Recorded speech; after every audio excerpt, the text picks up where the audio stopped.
For the last few days, we have seen the Democratic Party tried their best to get that joy machine cranking up all the way. Through all of their tries and errors, they have failed every single time, and they had to bring out the big guns. That's Ashlee Biden. Of course, she's not going to be reading her diary. Hilary Clinton, even though she's saying that feeling in America, and we will be breaking down that feeling. But Bill Clinton had a feeling when he was president with Monica, and that feeling was actually felt by Bill Clinton for another woman. We also had the lieutenant governor of California say that Kamala Harris used to call her on Kamala Harris's birthday to sing to her, which makes absolutely no sense whatsoever. But of course, that's the Democratic Party in a nutshell. And of course, we had the Obamas, Michelle Obama, and we had Barack Obama. Somehow, after all of that, Kamala Harris's poll numbers are still dropping. And for that, the media will go on to overdrive and then some to try to recover those losses. With that being said, we're going to be covering all of the lies that the DNC said yesterday. Let's dig in.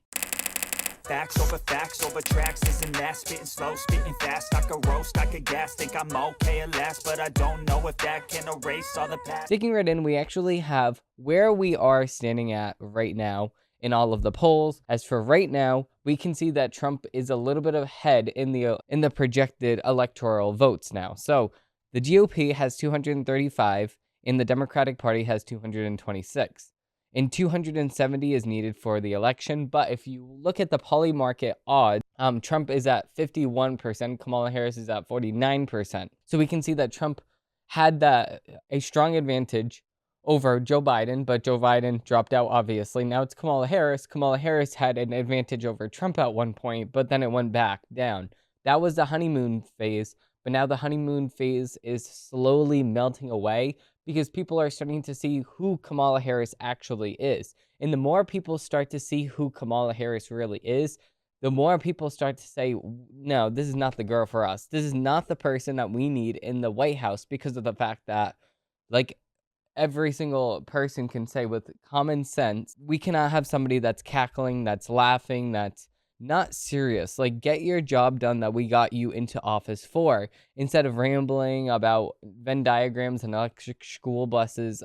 It just does not make any sense. The initiative that Joe Biden and Kamala Harris wanted to push, it just does not work. We had spent billions and billions of dollars on just a few hundred school buses, and those weren't even reportedly delivered yet. Just like with the electric stations to charge your car, billions and billions of dollars went through these initiatives and little to no results actually took place from it, because it's a big scheme to actually just steal your money. That's all they want to do. Actually, if we were to break it down, it actually quite feels like a Ponzi scheme, because now they're not going to give you any money, the return on investment and stuff like that, unless you give them more money, and you get more and more people to support them. So it's just a big Ponzi scheme that they just keep paying off people. Whoever questions the framework of the Democratic Party, they just pay off, or they cancel them, or they try to have public backlash on that person, whipped into compliance, or you're paid off behind the scenes to actually like these people. It's very, very disgusting here. Like I said, we're going to be breaking down day 1 and day 2, but starting with this, we have a night 1 breakdown right here. So we have Joe Biden came on the stage at 11:30 p.m. That's way after prime time, way after his bedtime. He said that democracy has prevailed, democracy has delivered, but democracy must be preserved. But it just does not make any sense here, because of course, when you say here and you say, well, democracy this and democracy that and democracy this, we vote. Whenever you vote, it's democracy. The definition of democracy is voting, is actually public rule. As long as you vote, that's all that matters. That's democracy. So it just does not make any sense whatsoever, because I mean, the democracy, it's not democracy only if your party wins. And that's what the Democratic Party likes to say, like, oh no, it's okay, like, we need to actually vote us in and stuff like that. But the thing is, at the same exact time, you need to remember at the Democratic Party that they are very divisive. They can say whatever they want about us not being red states or blue states. It's the United States. It's not, oh, let's not argue at Thanksgiving and stuff like that. But the thing is, they will argue at Thanksgiving. They will divide and conquer. They will divide us, while at the same exact time telling us that we need to actually come together. So you can't say that at the same exact time. It just does not make any sense. But of course, they do not care. So we have a quote from Joe Biden right here. Let's just dig it right into it. Yeah, you could tell that they did something to him behind the stage. I don't know if they shocked him. I don't know if they gave him some coffee. I don't know if they give him like a 4-hour energy drink. It just does not make any sense because just look into his eyes. Look at this. This August night to report that democracy has prevailed.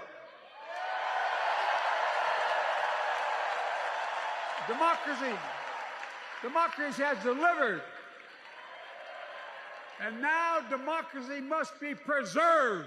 Yeah, but that doesn't even make any sense, though, because at the same time, you're not giving the people what they actually voted for. In 2020, they voted for you, Joe Biden. They voted for you every single time. So why are you stepping down if you are saying that you like democracy and democracy must prevail and yada, yada, yada, yada? So why are you sitting here saying that democracy must prevail while ignoring democracy? The people have chosen. They have chosen you. They have not chosen Kamala Harris. So, moving on, we have what's happening outside of the DNC. So, a lot of people are not talking about exactly what's going on outside of the DNC because the media does not want you to actually remember this, but it's a really bad situation going on. So, Biden is bringing up Charlottesville. Obviously, they have prevailed on this lie that Trump said that there's very fine people on both sides of a white supremacy statement, but that's just not true. It's been independently fact-checked by multiple sides and sources. Trump did not say this, so if you do want to say, well, the fact-checkers, it doesn't really matter. I don't like the fact-checkers, but if we're going to sit here and say, like, the fact-checker is this and the fact-checker is this, then how about you trust your own self in saying that the fact checkers already told you that this is fake. So I don't like the fact checkers. I can see with my own eyes that Trump did not say this. So I don't really care about the fact checkers. But for the leftists that bow down to the fact checkers, that's for you guys. Nope, that's on your side. All of these other sources, independent fact checkers, they're all on the leftist side. So if anything, they're going to say that Trump actually did say that. So again, to actually say that your opponent is not lying is a really good thing. So props to that at bare minimum. So obviously, Biden is bringing up that fact or the supposed fact that Trump brought up that the white supremacists are good on both sides thing. But at the same exact time, right now, outside of the DNC, they want to globalize the Intifada, which is actually it's the extraction from Jews from Israel, and it's just getting rid of the holy state altogether, and it's making it whatever they want to put there. So of course, you can't really sit here and claim that other people are being white supremacists when you have white supremacists literally outside that want to wipe out Jewish people. And of course, these people have the Palestinian flags. They'll put them right in the cop's face. They'll hit the cops. They'll fight the cops. Of course, they want to quote unquote fight the war machine. And it's just funny that I see some people that are supposedly on the right agreeing with Kamala Harris on this, and in saying that they will vote for Kamala Harris only solely based off of this war alone, which does not make any sense whatsoever because of the fact that if you do not agree with the war, then bring that up in terms of the president, ask questions, stuff like that, especially with people that are questioning whether or not Trump likes wars or not likes wars. You can look back at his history from 2016 to 2020. There was 0 wars whatsoever. So if you do not like wars, then how about you vote for the president that is the only modern president, or the only president in my lifetime, because I'm going to be 21 years old, literally next month or so, in a few seconds. I am going to sit here and say that no other president in my lifetime was actually as good as Trump in the terms of foreign policy, not making sure that there's another war, making sure that there is not another war. So of course, when we look back and we can compare that to all the other presidents, there was always a war. There was a war in every single other president, but then Trump comes in and says, no, we're not going to do this stupid war thing. You're going to get along. You're going to get along to get along, and we're going to go over there. I'm going to go get the belt if you do not agree with me. I do not really care. I'm not going to support this war because I do not want a war. And of course, it's just lie after lie. We already knew this. Of course, Joe Biden's speech was just very loud, very angry, very negative. Obviously, it's not resembling anything that is actual unity or joy. So Joe Biden actually broke that. That's why they want to push him off till 11:30 p.m. And he had a 40-minute speech, so it lasted until like 12:10 or so. So of course, nobody's really watching that. But the thing is, of course, they have other speakers here that happened throughout the night. So what they did was they had Reverend Warnock talking about how Trump is a quote-unquote plague on the American coexistence. So it's just not... Obviously, this is only a few short weeks after Trump was nearly assassinated, and they're going to sit here and go back to the fact that he's a plague and that he's a present threat, so that's justifying his assassination, his attempted assassination. Donald Trump's America is the America of January 6th. People who have no vision traffic in division. He does not know how to lead us, and so he wants to divide us. America, make no mistake, Donald Trump is a plague on the American conscience. How is that even true? Okay, so if Trump wants to divide us, why is Trump the one saying at the RNC, oh, anybody can just come up and start talking if you're refined? If you literally made fun of me last week, you can come up on this stage and say that you support me. We do not discriminate. We do not care who you are. If you came and you had a different opinion than what you did have last week, then we will fully accept you into this RNC stage. We will have you say a whole entire speech. We do not care whatsoever as long as you're refined, as long as you say that that Trump 2024, that's all that Trump cares about. So why are you sitting here saying that Trump is divisive and he's a plague on the American and coexistence and stuff like that? What other people are the DNC going to have from the other side of the aisle that are supposedly changed people? You're not going to have anybody like that at the DNC. You're only going to have people that are giving their whole entire life and their bloodline towards the Democratic Party. That's it. You're not going to have anybody outside of that sphere. You're not going to have anybody that is actually challenging the narrative. Like Tulsi Gabbard is the best example for this. She was not invited to the DNC just because of what she said to Kamala Harris back a few years ago. And of course, she still believes this till today, which is completely true. So if they are trying to reach throughout the aisle and say, we need unity, invite Tulsi Gabbard to the DNC. So it just does not make any sense here. Obviously, it's a big lie. It's a big BS. They just think that you, the American public, are stupid, which we are not stupid people. We know exactly what they're doing, and they just want us to... They want us to just pretend as if we don't see anything and say, la, la, la, la, la, we don't see anything. We're just going to wait till November, and we're going to see what happens. We're going to open our eyes on election day and then vote for what makes us feel good in our heart. What gives us the joy, the joyous joy that we have ever joyed in our whole entire joyous life. How much joy do we actually feel? Well, we're going to actually call other people on our birthday and start singing to them. That's how much joy we have. And that's exactly what they want us to reach into when we vote for Kamala Harris, which is just full on stupidity at the highest extent, at which stupidity extends to. It just does not make any sense. Of course, moving on here, we have a Democratic rep, Jamie Raskin, undermines the judiciary in the rule of law. And he says that he, quote unquote, let's make it a landslide so big that Donald Trump and his kangaroo court, Supreme Court justices cannot even try to steal it. Now, how do you steal an election on the point of not being the person in charge? Obviously, the Democratic Party is the people in charge of almost all of the mainstream media, the legacy media, and all of the mainstream tools they have at their exposure. So how is it that Trump is using their tools to rig the system? It just does not make any sense. It does not stick, because Trump is the one relentlessly being attacked time and time again. the Democrats are not the ones being attacked time and time again by the legacy media. Maybe once in a great while, in which we will cover a CNN article on fact-checking the DNC, which is very, very surprising, but they're fact-checking the DNC from from the right, I should say.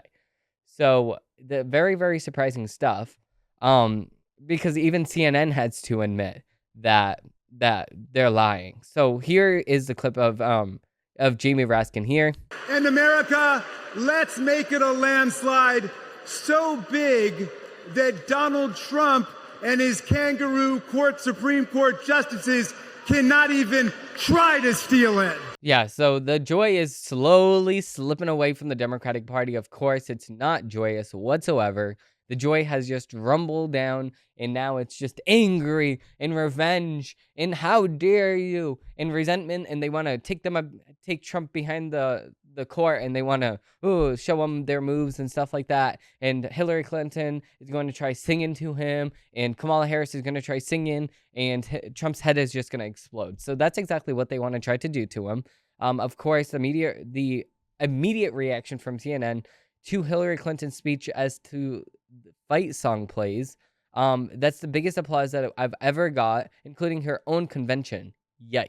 So, of course, Hillary Clinton actually gets a bigger applause than Kamala Harris because of the fact that Kamala Harris is just media created. Hillary Clinton has the support from her whole entire life in politics. So imagine that, you spending your whole entire life in politics compared to just this 2-week little 15-second Hall of Fame person, Kamala Harris.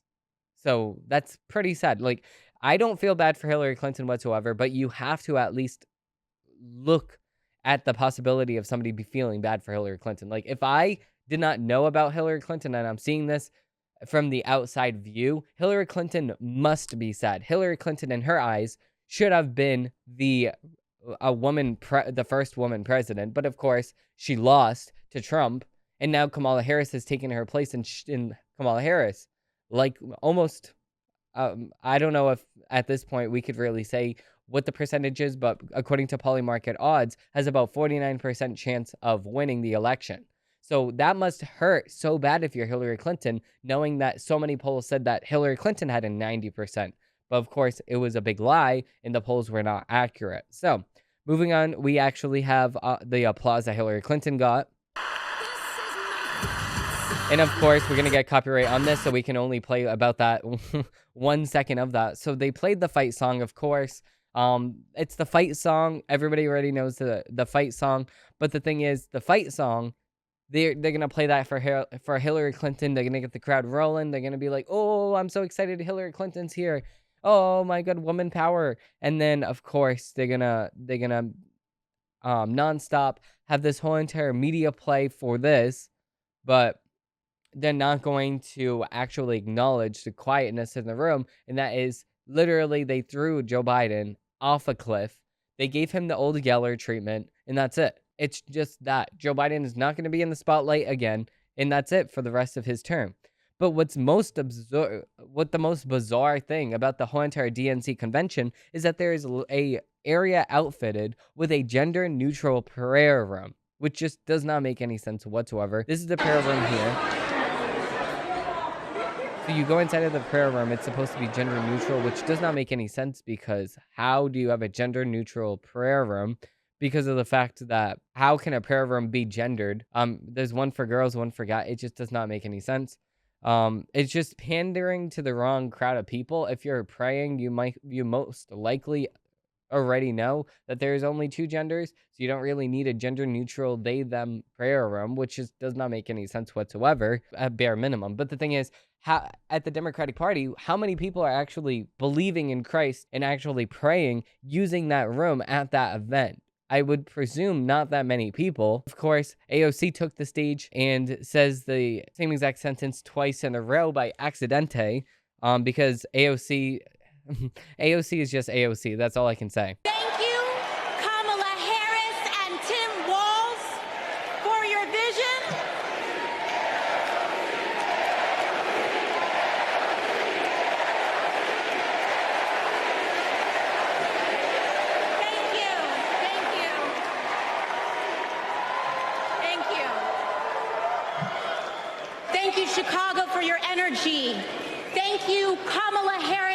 Tim Walz for your vision. And thank you, Joe Biden, for your leadership.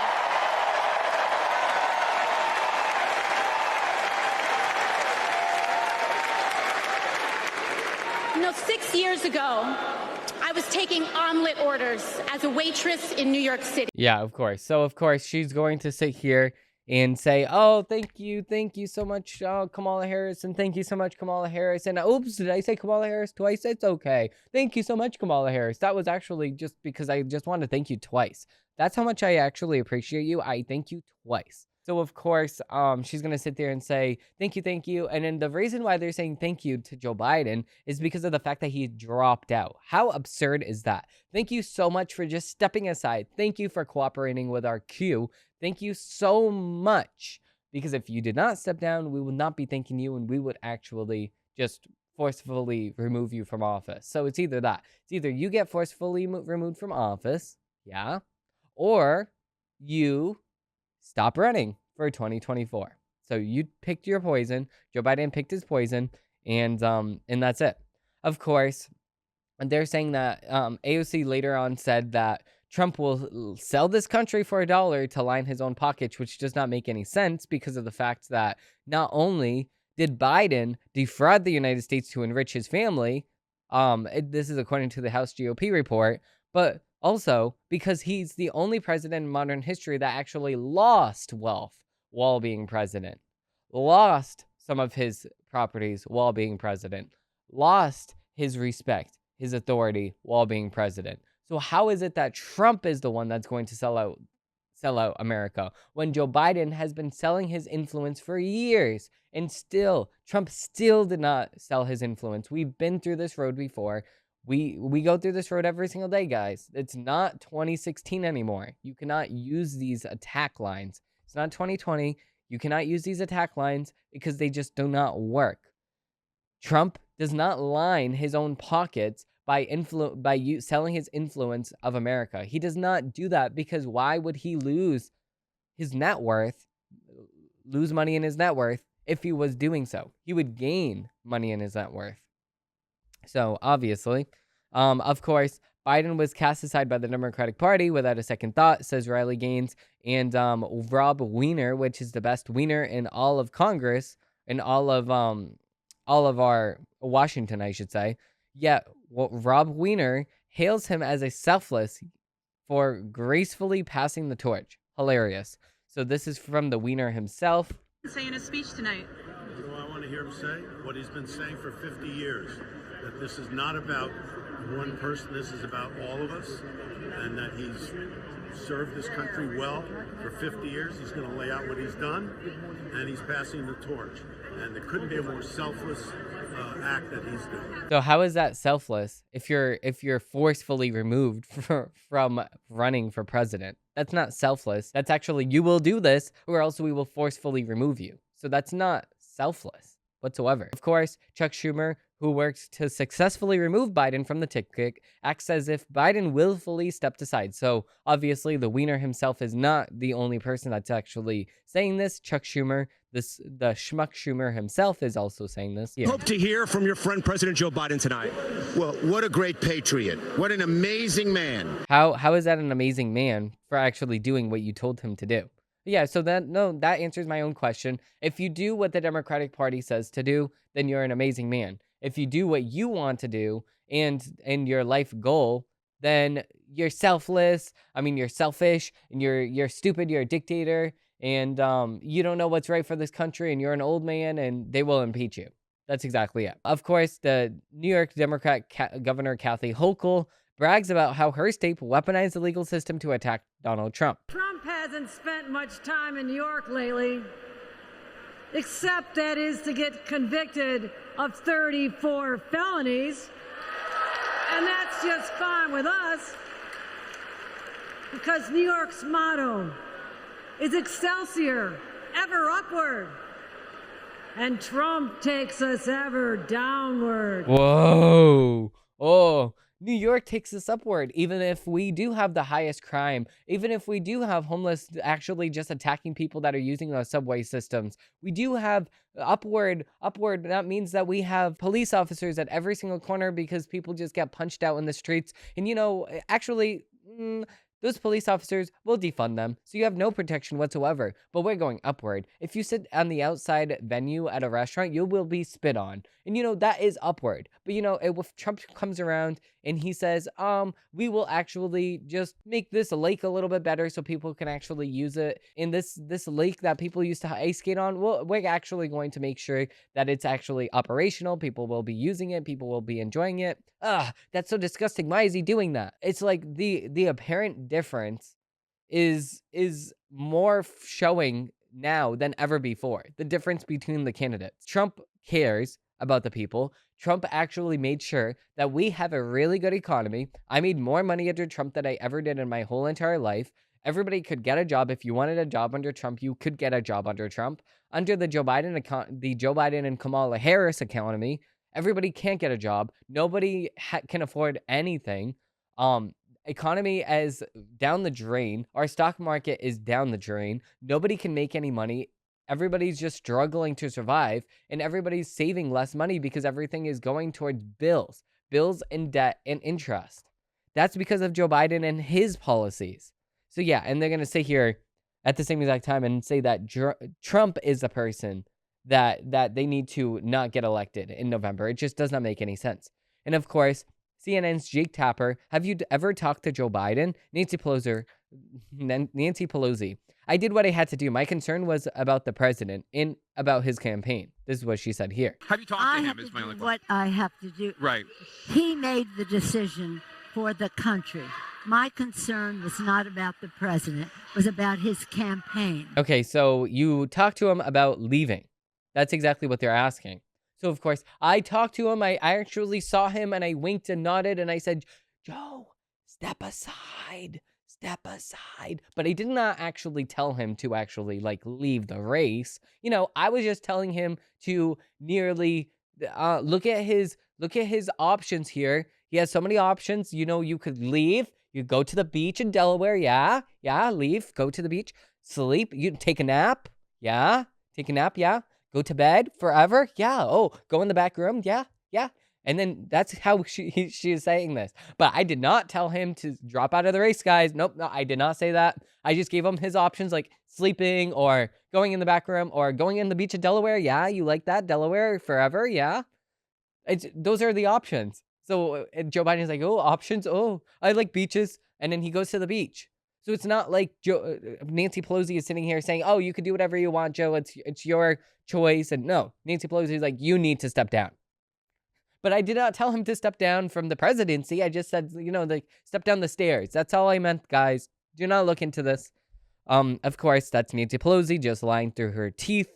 And then we have another CNN clip here. He is known in his career as being one of the best eulogy givers at funerals.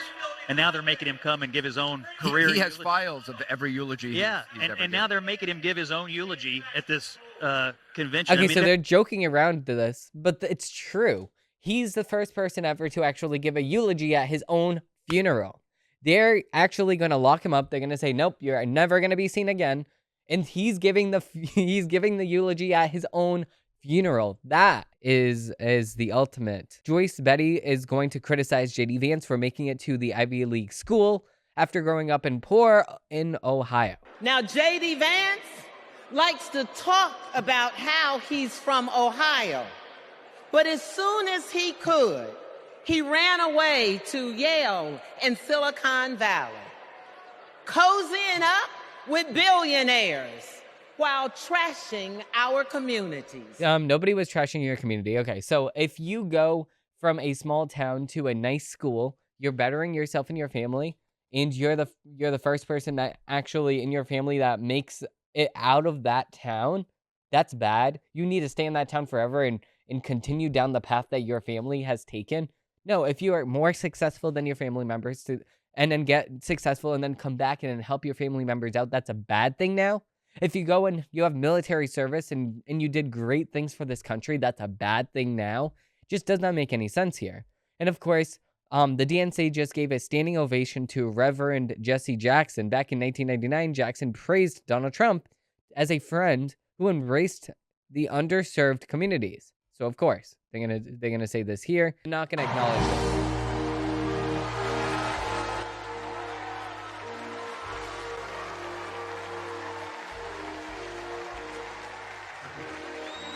The joy. Do you feel the joy, guys? And then this is him. I now want to bring forth a friend who has, well, he is deceptive in that his social style is of such.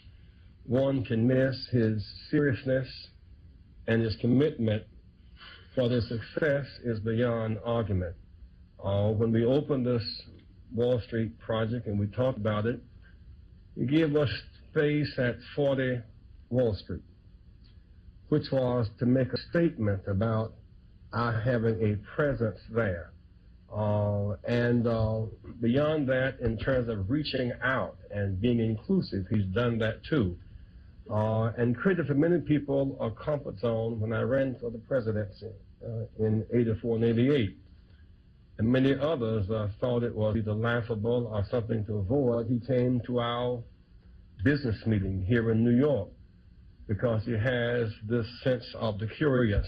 Yeah, of course. So the Democrats are just lying through their teeth again because of the fact that they're going to just try to cover up whatever used to be said about all the good things about what Trump used to do. But of course, they're just going to cover that up because of the fact that they have a narrative to push now.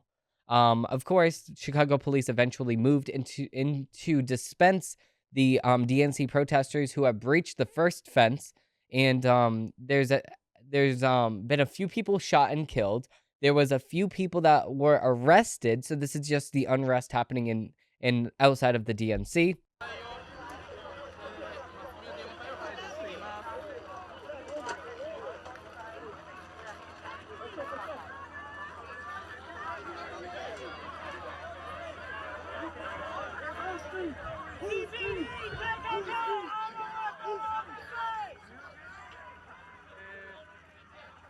What I just don't like is, like, what is the media doing exactly? The media is just there with their cameras, just stuffing the cameras in the cop's face. It just does not even make any sense. I just don't get it. Don't stuff your face in the cop's face. I mean, don't stuff your camera in the cop's face. It just does not make any sense. They're completely driven by hate. They're gonna scream in the face of officers for no reason whatsoever.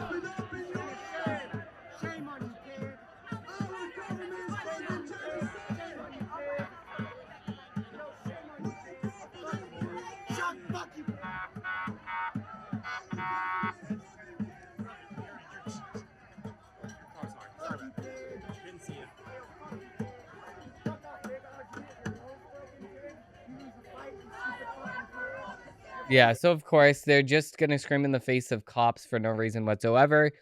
Just cops that are doing their job. They don't even know the political aspect of the cops, just the fact that they are there, actually protecting the DNC, which actually, just because of the fact that they are protecting the people that they voted into office, so just does not make any sense whatsoever.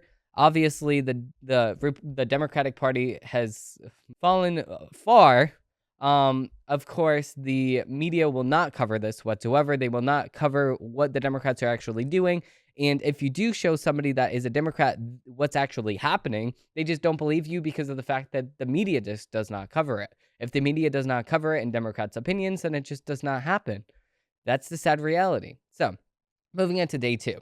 So, of course, we spent the last 40 minutes or so talking about day 1, but day 2 was actually worse.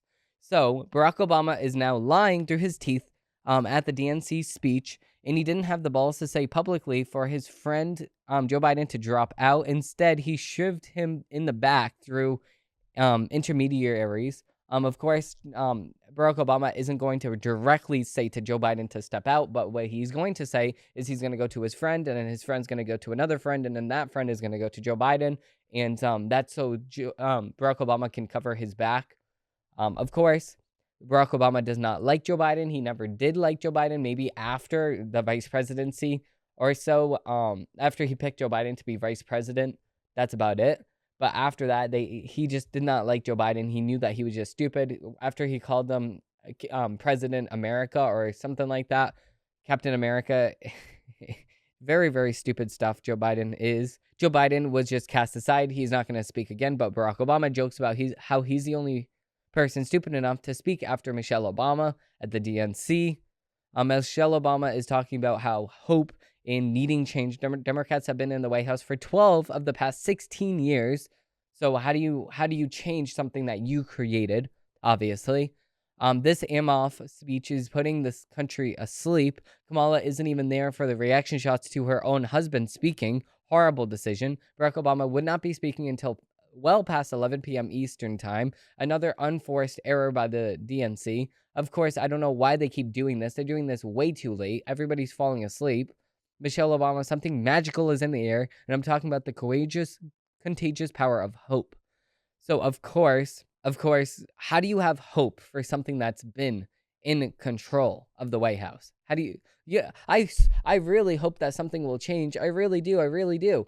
But Joe Biden was just in charge the last 4 years, and Kamala Harris is vice president right now. So if you really did want some change, then why doesn't it happen now? It just doesn't make any sense. And talking about change, we have the Democratic Senator Chuck Schumer is pumped to speak at the DNC. Here's his little speech here. He's over here dancing. He's going to pull out a hip for you guys. He's going to throw out his back. Ooh, dancing. He's so happy. He has some joy. The joy machine is all cranked up all the way. At least 25 babies have been killed so far in an abortion truck outside of the DNC. Of course, they have free abortions going on. They have free vasectomies going on. By appointment only, of course. And, of course, outside of the DNC, the far left is burning American flags. And they do a roll call for Kamala Harris, and then you can see that on the left, on the right-hand side, they have the flag burning. Burning right now. They burned an American flag and a Jewish flag, or a combination of the Stars and Stripes and the Magen David.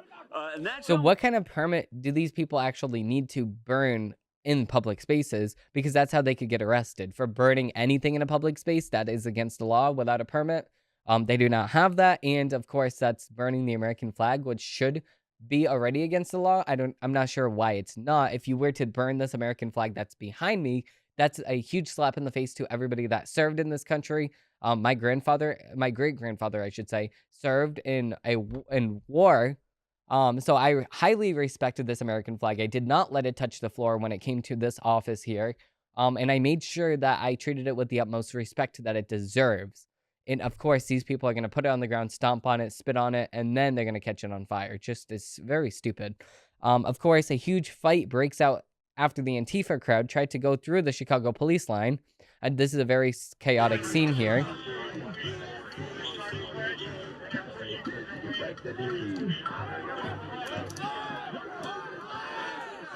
Of course, I don't know why they're trying to break the line for some strange reason. Like, they're going to sit here and try to... Yeah, it just does not make any sense whatsoever. And they're going to sit here and record this as if this is good. To the left! To the left! To the left! To the left!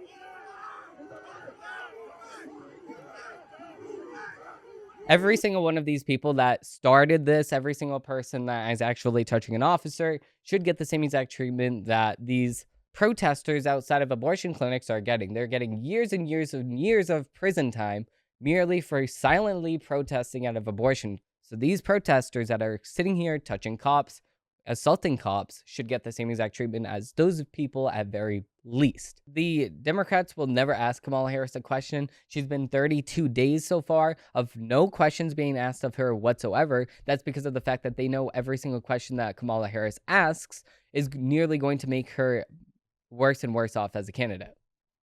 So, with that being said, we're going to sum up this episode here. If you did like this episode and you do like this breakdown, there's going to be more to come, obviously. Day 2 was a little bit boring.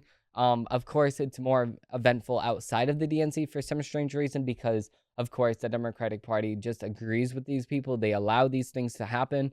And if they do want to pay attention to quote-unquote democracy, then how about you pay attention to these protesters? How about the media starts spending some time on these protesters that's fighting, that's actively yelling in cops' faces for no reason at all other than them just being there. So, of course, Again, these people are showing their true colors. We need to remember this in November.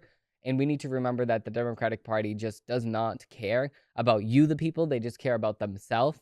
And it just gets shown every single time that they have another convention. Of course, they're going to have a day 3 of the convention probably at 3 o'clock in the morning tomorrow. And that's obviously a joke. It's going to happen today around 7 p.m., but it's not going to start until well after you guys are sleeping or the normal person is sleeping, especially on the weekday. I just don't know why they're having these things so late. With that being said, thank you all for watching. Thank you all for listening, and I hope that you have a great rest of your day. Bye.